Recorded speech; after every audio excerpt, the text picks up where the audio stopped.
Hey Colts, this is Mrs. Hladun. I'm here to do a little bit more reading from Percy Jackson, the Lightning Thief. Last night we read the first half of a long chapter. This chapter is called "The God Buys Us Cheeseburgers," and in that part of the story, the Annabeth and Grover and Percy went into a diner in Denver, and then the god Ares walked in and bought them all cheeseburgers and stuff, but asked Percy to go retrieve for him his shield, which he left at a water park. And so they were trying to figure out if they were going to do that or what that meant, and like what was really happening. So let's pick up where we left off. The sun was sinking behind the mountain by the time we found the water park. Judging from the sign, it once had been called Waterland, but now some of the letters were smashed out, so it read Watrad. The main gate was padlocked and topped with barbed wire. Inside, huge dry water slides and tubes and pipes curled everywhere, leading to empty pools. Old ticket and advertisements fluttered around the asphalt. With night coming on, the place looked sad and creepy. "If Ares brings his girlfriend here for a date," I said, staring at the barbed wire, "I'd hate to see what she looks like." "Percy," Annabeth warned, "be more respectful." "Why? I thought you hated Ares." "He's still a god, and his girlfriend is very temperamental." "You don't want to insult her looks," Grover added. "Who is she? Echidna? Echidna?" "No, Aphrodite," Grover said a little dreamily, "goddess of love." "I thought she was married to somebody," I said. "Hephaestus? What's your point?" he asked. "Oh," I suddenly felt the need to change the subject. "So how do we get in?" "Bye." Grover's shoes sprouted wings. He floated over the fence, did an unintended somersault in midair, and then stumbled to a landing on the opposite side. He dusted off his jeans as if he'd planned the whole thing. "You guys coming?" Annabeth and I had to climb the old-fashioned way, holding down the barbed wire for each other as we crawled over the top. The shadows grew long as we walked through the park, checking out the attractions. There was the Ankle Biter Island, Head Over Wedgie, and "Dude, where's my swimsuit?" No monsters came to get us. Nothing made the slightest noise. We found a souvenir shop that had been left open. Merchandise still lined the shelves: snow globes, pencils, postcards, and racks of clothes. Annabeth said, "Fresh clothes." "Yeah," I said, "but you can't just watch me." She snatched an entire row of stuff and disappeared into the changing room. A few minutes later, she came out in a Waterland flower-printed shorts, a big red Waterland t-shirt, and commemorative Waterland surf shoes. A Waterland backpack was slung over her shoulders, obviously stuffed with more goodies. "What the heck?" Grover shrugged. Soon all three of us were decked out like walking advertisements for the defunct theme park. We continued searching for the Tunnel of Love. I got the feeling the whole park was holding its breath. "So Ares and Aphrodite," I said, keeping my mind off the growing dark. "They have a thing going?" "It's old gossip," Percy, Annabeth told me. 3,000-year-old gossip. "What about Aphrodite's husband?" "Well, she said, Hephaestus, the blacksmith. He was crippled when he was a baby, thrown off Mount Olympus by Zeus, so he isn't exactly handsome. Clever with his hands and all, but Aphrodite isn't into brains and talent. She likes bikers." "Whatever." "Hephaestus knows?" "Oh, sure," Annabeth said. "He caught them together once. Like literally caught them in a golden net and invited all the gods to come and laugh at them. Hephaestus was always trying to embarrass them. That's why they meet in out-of-the-way places like—" She stopped, looking straight ahead, like that. In front of us was an empty pool that would have been awesome for skateboarding. It was at least 50 yards across and shaped like a bowl. Around the rim, a dozen bronze statues of Cupid stood guard with wings spread and bows ready to fire. On the opposite side from us, the tunnel opened up, probably where water flowed into the pool On the opposite side from us, a tunnel opened up, probably where the water flowed into where the pool was full. The sign above it read, "Thrill Ride of Love. This isn't your parents' tunnel of love." Grover crept towards the edge. "Guys, look." Marooned at the bottom of the pool was a pink and white two-seater boat with a canopy over the top and little hearts painted all over it. And the left seat, glinting in the fading light, was Ares' shield, a polished circle of bronze. "This is too easy," I said. "So we just walk down there and get it?" Annabeth ran her fingers along the base of the nearest Cupid statue. "There's a Greek letter carved here," she said. "Ada." "I wonder—" "Grover," I said, "you smell any monsters?" He sniffed the wind. "Nothing." "Nothing like the arch and you didn't smell echidna? Nothing? Or really nothing?" Grover looked hurt. "I told you that was underground." "Okay, I'm sorry." I took a deep breath. "I'm going down there." "I'm going with you." Grover didn't sound too enthusiastic, but I got the feeling he was trying to make up for what happened in St. Louis. No, I told him. I want you to stay up top with the flying shoes. You're the Red Baron, the flying ace, remember? I'll be counting on you for backup in case something goes wrong.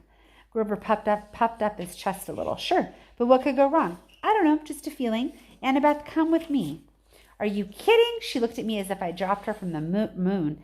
Her cheeks were bright red. What's the problem now? I demanded. Me go with you to the thrill ride of love? How embarrassing is that? What if somebody saw me? Who's going to see you? But my face was burning now, too. Leave it to a girl to make everything complicated. Fine, I told her. I'll do it myself. But when I started down the side of the pool, she followed me, muttering about how boys always mess things up. We reached the boat. The shield was propped up on one seat, and next to it was a lady's silk scarf. I tried to imagine Ares and Aphrodite here, a couple of gods meeting in a junked-out amusement park ride. Why? Then I noticed something I hadn't seen from up top. Mirrors all the way around the rim of the pool facing this spot. We could see ourselves no matter what direction we looked. That must be it. While Ares and Aphrodite were smooching with each other, they could look at their favorite people, themselves. I picked up the scarf. It shimmered pink, and the perfume was indescribable. Rose or mountain laurel, something good. I smiled, a little dreamy, and was about to rub the scarf against my cheek when Annabeth ripped it out of my hand and stuffed it in her pocket. Oh, no, you don't. You stay away from that love magic. What? Just get the shield, seaweed brain, and let's get out of here. The moment I touched the shield, I knew we were in trouble. My hand broke through something that had been connecting it to the dashboard, a cobweb, I thought, but then I looked at a strand of it in my palm and saw it was some kind of metal filament, so fine it was almost invisible, a tripwire. Wait, Annabeth said. Too late. There's another Greek letter on the side of the boat, another Ada. That's a trap. Noise erupted from all around us, like a million gears grinding, as if the whole pool were turning into one giant machine. Grover yelled, "Guys!" Up in the rim, the Cupid statues were drawing their bows into firing position. Before I could suggest taking cover, they shot, not at us. They fired at each other across the rim of the pool. Silky cables trailed from the arrows, arching over the pool and anchoring where they landed to form a huge golden asterisk. Then smaller metallic threads started weaving together magically between the main strands, making a net. We have to get out, I said. Duh, Annabeth said. I grabbed the shield and we ran, but going up the slope of the pool was not as easy as going down. Come on, Grover shouted. He was trying to hold open a section of the net for us, but whenever he touched it, the golden thread started to wrap around his hands. The Cupids' heads popped open. Out came video cameras. Spotlights rose up all around the pool, blinding us with illumination, and a loudspeaker voice boomed, "Live to Olympus in 1 minute, 59 seconds, 58. Hephaestus, Annabeth screamed. I'm so stupid. Ada is H. He made this trap to catch his wife with Ares. Now we're going to be broadcast live to Olympus and look like absolute fools. We'd almost made it to the rim when the row of mirrors opened like hatches and thousands of tiny metallic things poured out. Annabeth screamed. It was an army of wind-up creepy crawlies, bronze-geared bodies, spindly legs, little pincher mouths, all scuttling toward us in a wave of clacking, whirring metal. Spiders, Annabeth said. Spah! I'd never seen her like this before. She fell backward in terror and almost got overwhelmed by the spider robots before I pulled her up and dragged her back toward the boat. Things were coming at us from all around the rim now, millions of them flooding toward the center of the pool, completely surrounding us. I told myself they probably weren't programmed to kill, just corral us and bite us and make us look stupid. But then again, this was a trap meant for gods, and we weren't gods.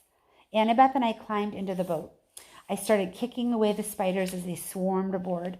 I yelled at Annabeth to help me, but she was too paralyzed to do much more than scream. 30, 29, called the loudspeaker. The spiders started spitting out strands of metal thread, trying to tie us down. The strands were easy enough to break at first, but there were so many of them, and the spiders just kept coming. I kicked one away from Annabeth's leg, and its pinchers took a chunk out of my new surf shoe.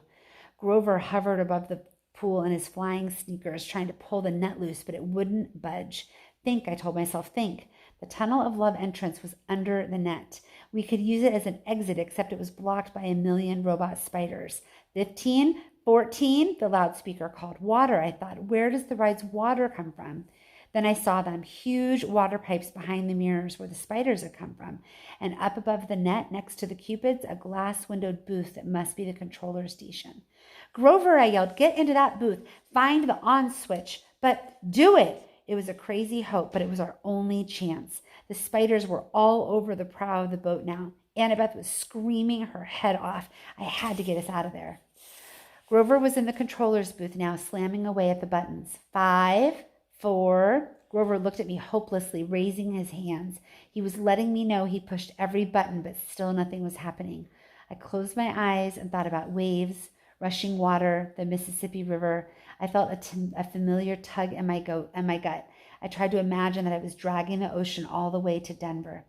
2, 1, 0. Water exploded out of the pipes. It roared into the pool, sweeping away all the spiders.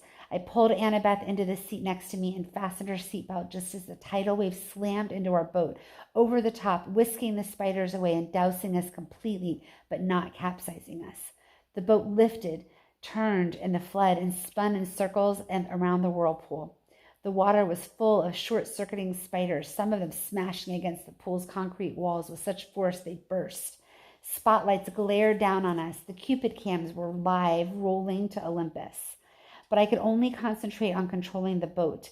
I willed it to ride the current, to keep it away from the wall. Maybe it was my imagination, but the boat seemed to respond. At least it didn't break into a million pieces. We spun around one last time, the water level almost as high enough to shred us against the metal net. Then the boat's nose turned toward the tunnel and we rocketed into the darkness. Annabeth and I held tight, both of us screaming as the boat shot curls and hugged corners and took 45-degree plunges past pictures of Romeo and Juliet and a bunch of other Valentine's Day stuff. Then we were out of the tunnel, the night air whistling through our hair at the boat barreling straight toward the exit. If the ride had been in working order, we would have sailed off a ramp between the golden gates of love, and splashed down safely in the exit pool. But there was a problem. The gates of love were chained. The two boats that had been washed out of the tunnel before us were now piled against the barricade, one submerged, the other cracked in half.